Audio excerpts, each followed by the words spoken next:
I remember first seeing Croc Legend of the Gobbos on Games Master, a TV show in the 90s, which is where I saw a lot of games that I then aspire to get, like Tomb Raider 2 for example.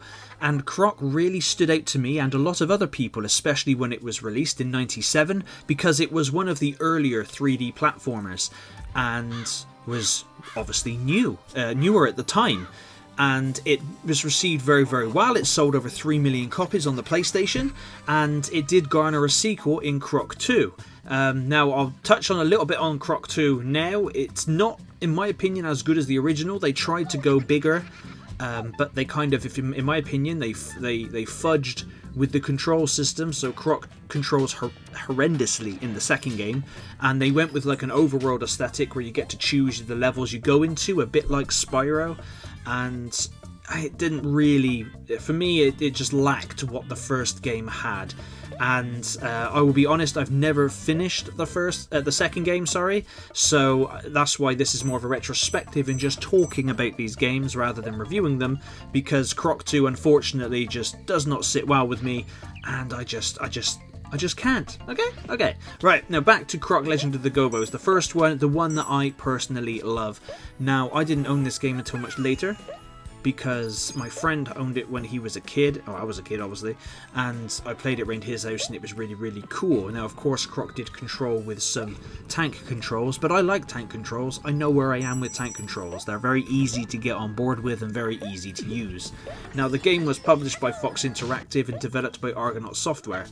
And unfortunately, apart from the 2 games on the PS1 and the 1 game on the Game Boy Color, that's pretty much where Croc lies. And it, unfortunately, it's just one of those little franchises that have been lost to the echelons of time, which is such a shame. The first game saw you running around all the different worlds, saving the Gobbos, which are these little furry nutsack things, whatever the hell they are, and collecting crystals in order to open up special doors to get extra bonuses. You can tail whip enemies, you can drop your butt on them, and you can, go down. You can do a lot of things Mario can do, alright? Let's just call it out there, okay?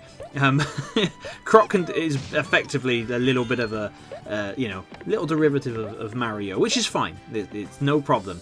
But of course, Croc saw many things that are now staples in gaming, like for example when he climbed up the walls and whatnot. It was like, oh my god, he can climb and he can go here and there, and again, it was all new. And I know that's hard to wrap your head around now, especially with the graphics of games that are being released these days. But back then, it was released on PlayStation, Sega Saturn, and on PC, and it was mind-blowing, for the time. It had stages of all different styles, with grass, with ice, with fire, with caves, and being able to access these levels via world map. Of course, it was that early on. Not only could you save to the memory card, but you also had a password system as well for people who bought PlayStations, because memory cards didn't come with the PlayStation, which of course sucked the donkey dick, and we all learnt that out the hard way.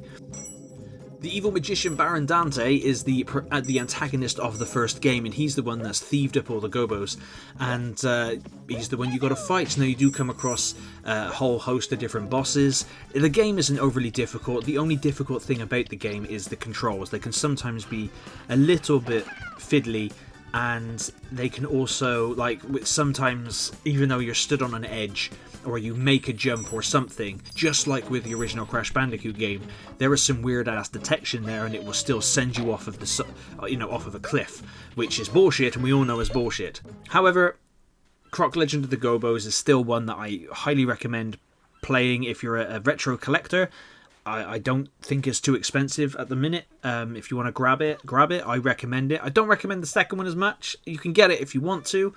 It's not really for me, like I said, but Croc Legend of the Gobbos is definitely a really cool PS1 3D platformer, and although it does have its teething issues with it being an early 3D game, it's still got a lot of charm and a lot to offer more modern gamers. But thank you very much for watching. If you'd like to join my Discord, I'll drop the link in the comments down below, and you're more than welcome to join to talk gaming or join me in multiplayer games. And you're more than welcome to join. But again, thank you for watching, and I'll catch you on the next one.